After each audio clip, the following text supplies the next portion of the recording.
Una vez más, intentamos llamar su atención por este medio para reflexionar juntos en la palabra de Dios. En esta ocasión, y continuando en el desarrollo del libro de Josué, abordaremos el tema aprendiendo de nuestras derrotas.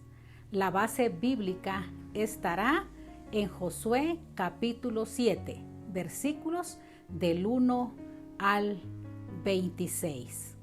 Comencemos. Después de la gran victoria de Dios y el pueblo de Israel sobre Jericó, uno podría preguntarse por qué Dios permitió la derrota sobre Jai, en su primer intento, al menos. Una respuesta coherente podría ser que Dios es soberano y muy bien puede mover los hilos a nuestro favor, si así lo quisiera, para evitarnos las malas experiencias. Pero en todos los casos, las malas experiencias nos dejarán un aprendizaje y Dios lo va a utilizar para darnos esa oportunidad. Otra respuesta podría ser que Dios, en su voluntad permisiva, no impide que todo aquello que nos permita un aprendizaje positivo suceda en nuestras vidas. Podemos basar todo esto en el libre albedrío, es decir, que por medio de nuestro libre albedrío, Dios nos permite tomar decisiones correctas o erradas.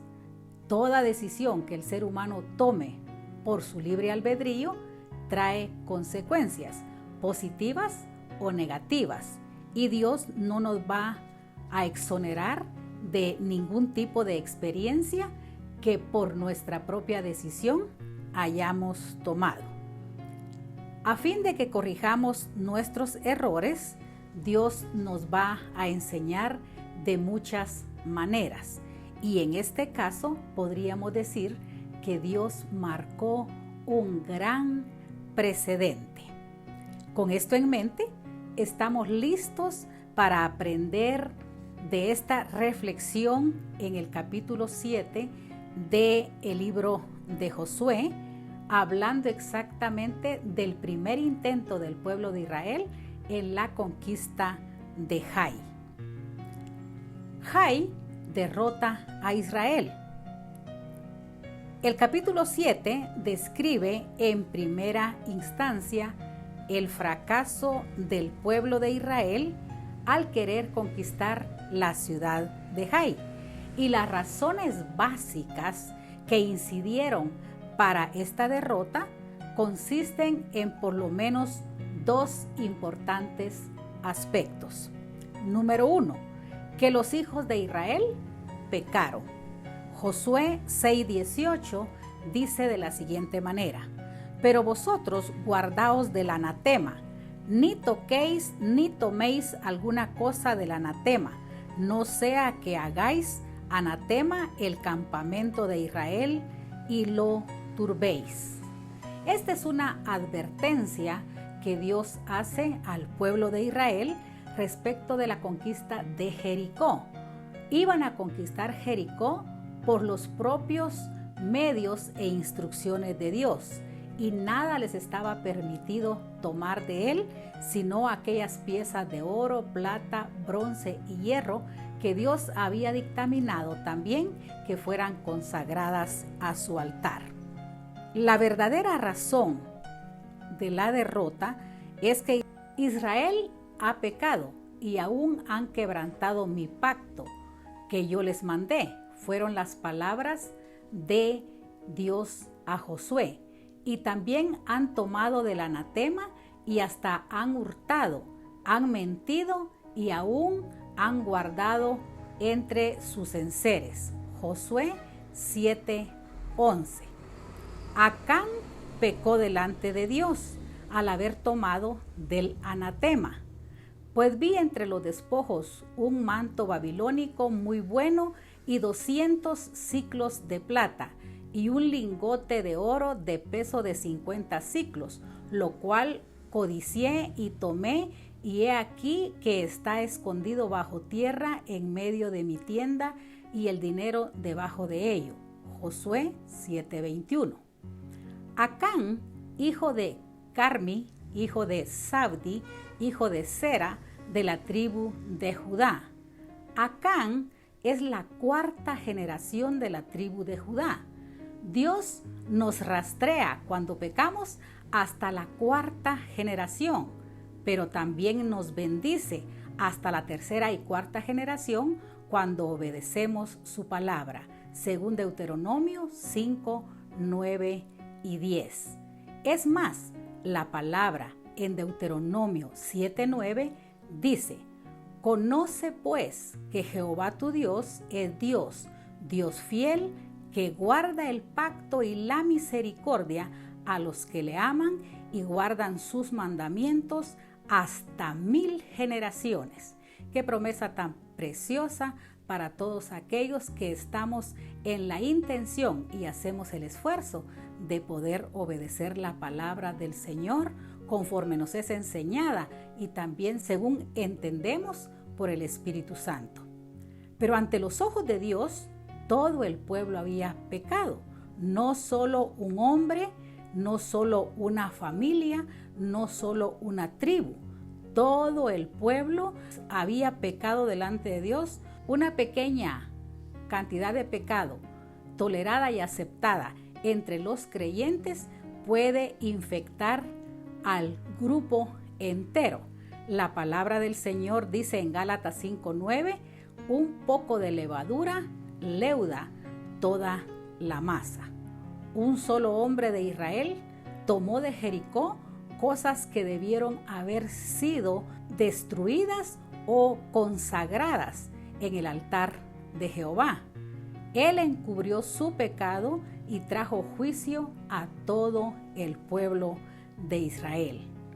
El que encubre su pecado, dice la palabra, no prosperará, mas el que lo confiesa y se aparta alcanzará misericordia. Proverbios 28:13. Entonces el consejo de la palabra del Señor es que en primera instancia no pequemos, pero si llegamos a caer en pecado, no encubramos nuestro pecado, sino confesémoslo delante del Señor. Del mismo modo, nosotros robamos a Dios cuando no le damos lo que Él nos ordena darle. Según Malaquías 3:10, dice: traed todos los diezmos al alfolí y haya alimento en mi casa. Y probadme ahora en esto, dice Jehová de los ejércitos, si no os abriré las ventanas de los cielos y derramaré sobre vosotros bendición hasta que sobreabunde. A esto Levítico 27:31 agrega: y si alguno quisiere rescatar algo del diezmo, añadirá la quinta parte de su precio por ello. El efecto del pecado nos deja sin poder ante el enemigo. Si reflexionamos bien, Josué 7:5 dice: y los de Jai mataron de ellos a unos 36 hombres y los siguieron desde la puerta hasta Sebarín y los derrotaron en la bajada, por lo cual el corazón del pueblo desfalleció y vino a ser como agua. Número 2. El reporte de los espías sobre Jai. Josué 7:3 y 4 dicen: y volviendo a Josué le dijeron: no suba todo el pueblo, sino suban como 2000 o 3000 hombres y tomarán a Jai. No fatigues a todo el pueblo yendo ahí, porque son pocos. Y subieron allá del pueblo como 3000 hombres. Esta era señal de autoconfianza y autosuficiencia, no solo por parte de Josué, por parte de los espías, sino por parte de todo el pueblo. En la batalla anterior contra Jericó, habían dependido totalmente de Dios, habían seguido sus instrucciones al pie de la letra, pero en esta ocasión, al parecer, Josué tomó más en cuenta el informe de los espías que la misma instrucción de Dios. Aquí subestimaron la dirección de Dios y también subestimaron a Jai, la cual declararon una ciudad pequeña. Israel contaba con más de 36,000 hombres listos para la batalla contra Jai y sin embargo solo envió a 3,000 hombres de aquellos. Dios aprovecharía esta situación para enseñarles una gran lección, porque olvidaron obedecer a Dios en pequeños detalles y los de Jai mataron de ellos a unos 36 hombres. La derrota en Jai mostró que lo importante no era la fuerza de los hombres de guerra ni la fuerza de los oponentes, sino la ayuda de Dios en todo. Sin la ayuda de Dios, nosotros no somos nada. Por eso, el consejo de la palabra de Dios es que en todo y para todo podamos tomar en cuenta el plan de Dios para nosotros, su voluntad y sus propósitos para que seamos victoriosos en cualquier empresa que iniciemos. Una vez entendidas las razones del fracaso de Israel sobre Jai, no podemos pasar por alto lo que Dios hizo para redimirles de su condición de pecado. Veamos lo que también contiene el capítulo 7 a este respecto. Número 1. Josué reclama a Dios respecto de la derrota.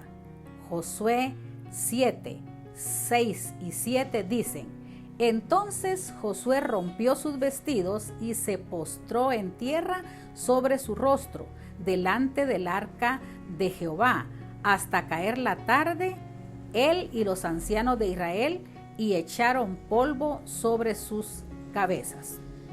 Romper sus vestidos y poner polvo en la cabeza era señal de luto y aún de dolor y de frustración al no tener el respaldo de Dios en lo que ellos habían iniciado aparentemente sin él.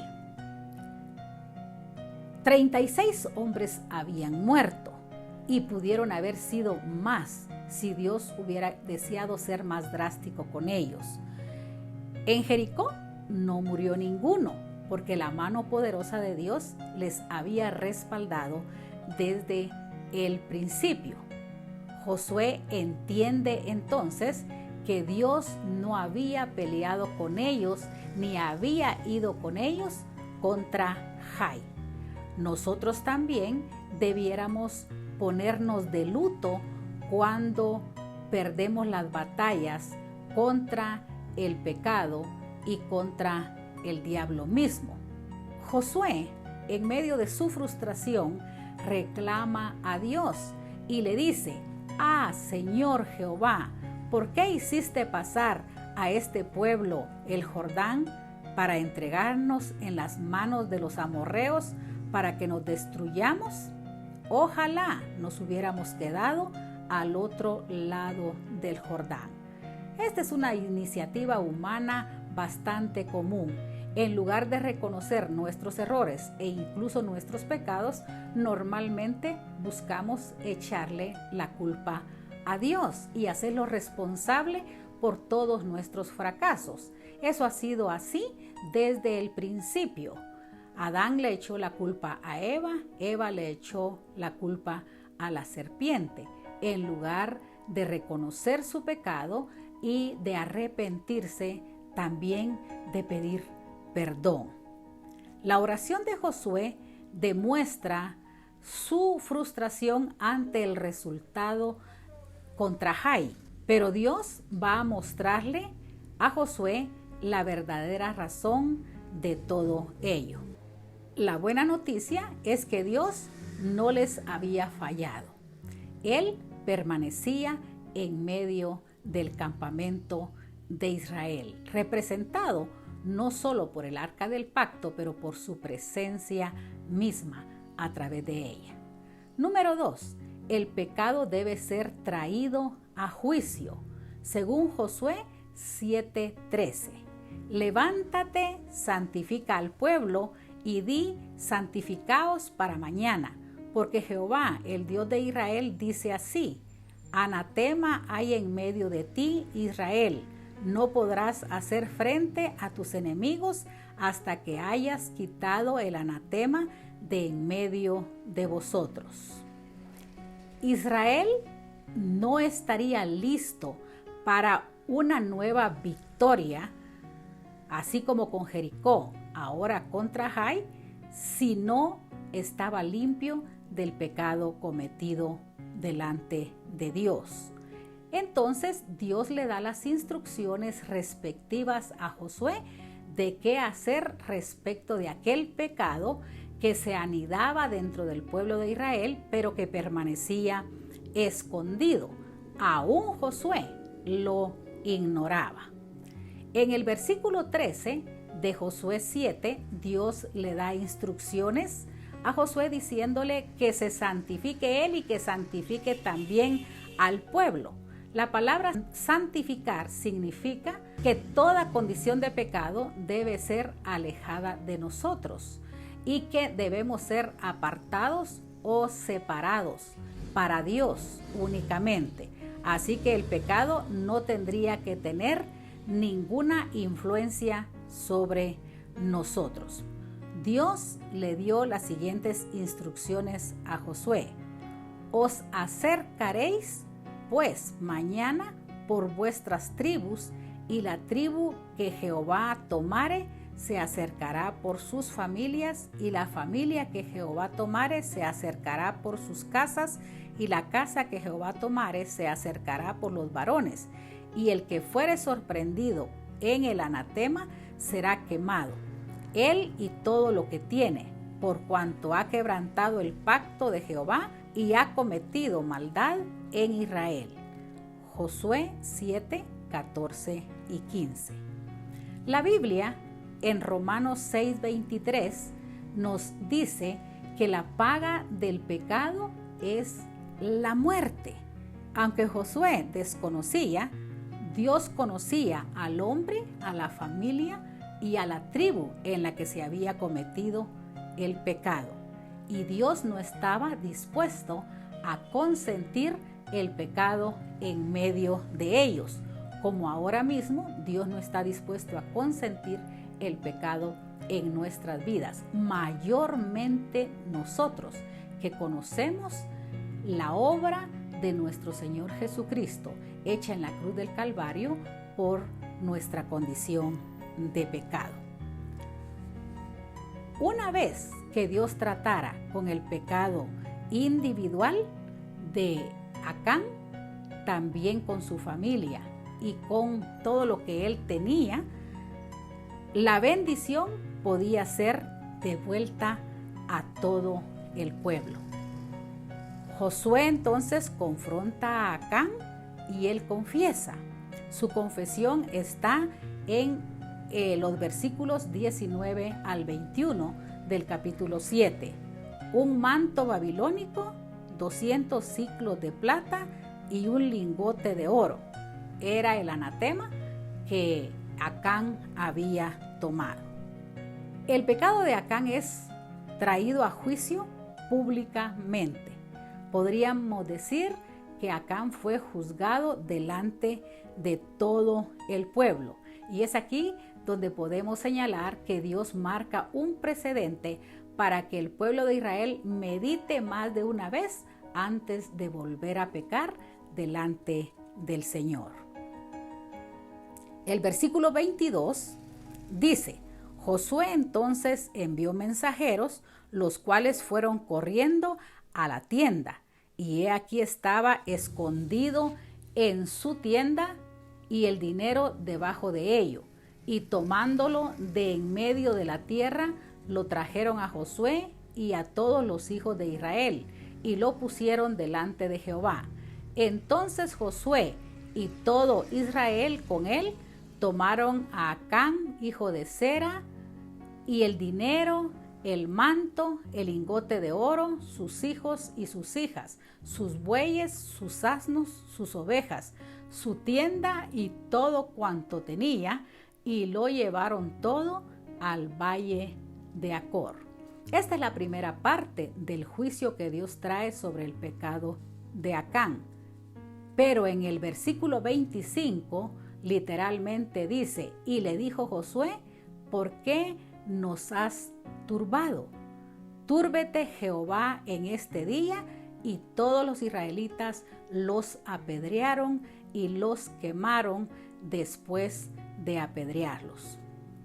Todo pecado tiene consecuencia en quien quiera que lo haya cometido. Todo pecado tiene un nombre: robo, mentira, fornicación, adulterio, homicidios, etcétera, etcétera.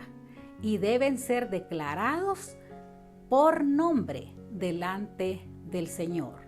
A veces tenemos por costumbre disfrazar los pecados de pequeños errores, pero esto no corresponde a un verdadero hijo de Dios ni nos conviene.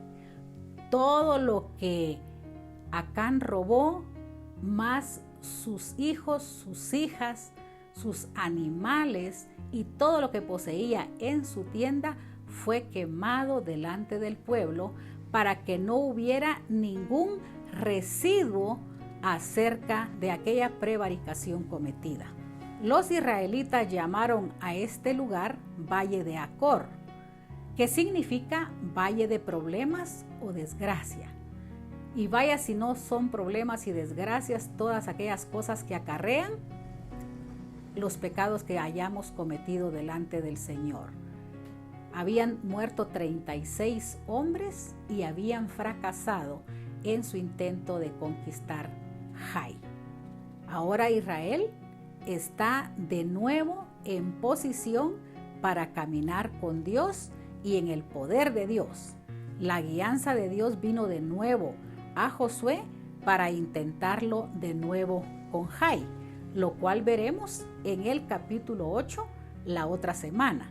Pero a manera de conclusión diremos que la bendición seguida de desobediencia trae derrota, que el pecado trae como consecuencia juicio y que el juicio de Dios en la mayoría de veces trae como resultado la muerte. Pero ahora nosotros no tenemos que morir, porque si bien es cierto que Romanos 6:23 dice que la paga del pecado es muerte, la segunda parte de este versículo dice: mas la dádiva, que significa regalo, mas el regalo de Dios es vida eterna en Cristo Jesús, Señor nuestro. Lo que nos corresponde a nosotros entonces es reconocer a Jesucristo como la provisión que Dios hiciera para limpiarnos de todo pecado cuando muere allá en la cruz del Calvario. Y para cerrar con broche de oro este capítulo 7, quiero leer literalmente de la Biblia en 1 Juan 1, 8, 9 y 10, que dice: y si decimos que no tenemos pecado, nos engañamos a nosotros mismos y la verdad no está en nosotros. Si confesamos nuestros pecados, Él es fiel y justo para perdonar nuestros pecados y limpiarnos de toda maldad. Y si decimos que no hemos pecado, le hacemos a Él mentiroso y su palabra no está en nosotros. Entonces la reflexión es: primero, reconozcamos nuestro pecado. Segundo, confesémoslo. Y tercero, apartémonos de él para poder tener la gracia de Dios sobre nuestras vidas y para agradar a Dios en todo lo que somos, en todo lo que pensamos, en todo lo que sentimos, en todo lo que hagamos. Que la bendición de Dios sea sobre cada uno de ustedes. Nos veremos la próxima semana.